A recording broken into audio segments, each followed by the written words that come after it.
I have a real serious, heartfelt question for the major candidates running in this federal election. And I would really appreciate it if each of you takes the time to give us a detailed answer.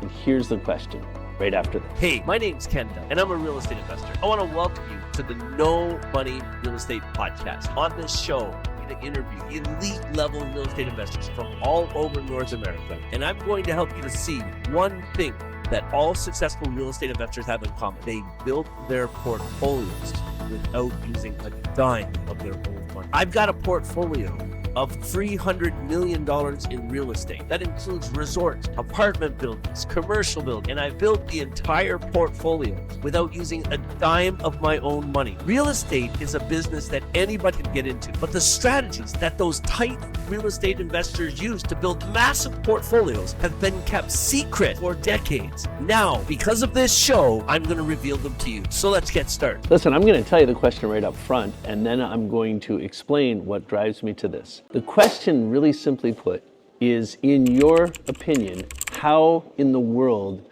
are we going to solve this housing crisis? Let me explain what I mean by this. I run a major real estate investment company. We're developing subdivisions, cottages, resorts right across Canada. We have several plans underway. The number one challenge that interferes with us doing a good job of building housing is not real estate investors. It's not troubles raising funds. The number one challenge is red tape. We have a project that we're putting together in Kingston, Ontario. It's a major subdivision, and we have a plan to build hundreds of affordable homes. And the red tape is killing us. In the average process to build a subdivision or homes or anything of any magnitude in this country, developers faced years of red tape trying to get through these projects. The government of Ontario, the government of Canada, the governments right across this country, they all are very, very adamant and proud to say that we're going to build more houses. And every provincial and federal government has these projections of the amount of houses that they're going to build. But I don't see governments at any level actually doing the things to make this process faster. In the world we live in today, it should not take over 2 years to get zoning changes done, to get site plans approved, and to do all the research that's required in order to make those approvals happen. Why is our approvals process taking that long? That's what I'd like these candidates to answer the question. And I'd appreciate it if the candidates would stop blaming other governments and other periods of time and just answer this question. And to everybody out there that's considering actually voting in this federal election, you've got a specific candidate that you're thinking of voting for. Look at how they answer this question before you decide. I mean, that would be my biggest piece of advice to anybody that is going through this process, that's thinking about doing that. Here's what happens now. When a developer is lucky enough to find land that they can actually use to build affordable housing, the very first thing they have to do is they have to hope and pray that the land is always zoned properly, and it seldom ever is. Right now in Canada, if we want to get a piece of land rezoned so that we can build houses on it, the very first thing we have to do is we have to hire architects and engineers at tens of thousands of dollars in expense just to help us put together the requests and the permit applications to get that zoning changed. Then we have to submit it to our municipality, because that's who's running this stuff. That municipality will then take months just to process the application. Then they'll assign it to somebody to review. That will take another month or two just for them to review it. And then that person who's reviewing it, and this is no fault of the individuals that are actually doing this work, the planners, the chief's building inspector's office, they're forced to use the systems that governments put in place. But what happens after somebody's assigned the file, and we're talking just about zoning, we're not even talking about the development side of this yet. That person, after months of processing time, will look at that application, and then they have to decide what type of research they need to have done before they can submit the application to the town's council to actually vote on it. So then normally the planners and the chief building official's office will outsource a whole bunch of work. They'll go back to the developer and say, okay, now we want environmental studies done.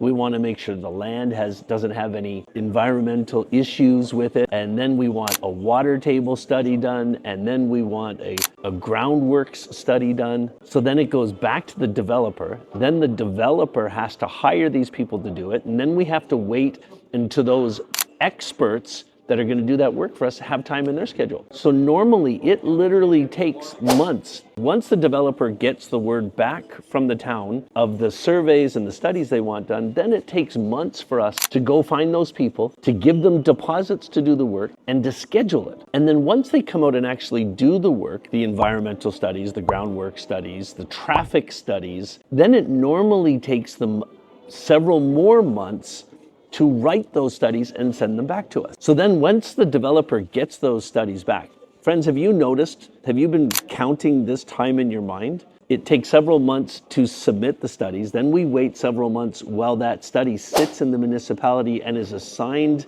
to somebody to review it. Then they take several months to review it. Then they send it back to us. Then we have to go out and hire those expert consultants to help us, the groundwater experts, the zoning experts, the environmental experts. Then they're going to take months to put it into your schedule before they actually do their research. Then once they do their research, they take months to prepare their reports. Then once we get those reports, we send them back in again.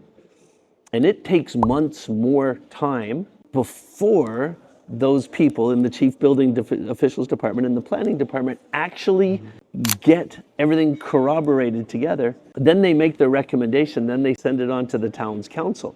Now here's the other thing. This is the most fascinating part of this entire process. What I've just described to you is more than a year of red tape going back and forth, like I've said. But once we do all that work, if there's any part of the zoning request to change the zoning that does not comply with the municipality's official plan for the area, then it can go on for approval. But if there is any part of this that does not comply, or if there is any neighboring properties to this that have different zoning, then we have to go through another entire process called the minor variance process. We can ask for a minor variance from the overall zoning plan or the official plan in order to allow us to build these houses. So if it has to go through a minor variance process, then we have to go and hold a public meeting. And everybody from the public can come to this meeting and they get a chance to tell everybody in the public gets a chance to tell everybody what they like or don't like about it. That takes several more months. Then it comes back in, the public opinion for the minor variance is reviewed, and if everything seems to jive, then we have to go to the council and we ask for the council to vote first on the minor variance. And we can't do both at the same meeting under the current rules. So we normally have to wait another 6 to 8 weeks just to get in front of the council for the minor variance vote. Then once that's done, they corroborate all the information, then they take it back to the council again for a vote on changing the zoning. That process right now in average municipalities in Canada is taking almost 2 years. Now this is just to get the zoning done. Once you get the zoning done, now you can put together your entire site plan. So now you have to hire your architects and they're gonna plan out what you're gonna build. Let's say we're building a subdivision with 200 affordable homes in it. Then we have to get our architects to plan out the entire build. The architects then have to go get groundworks experts to plan out how the septic system is going to go into it.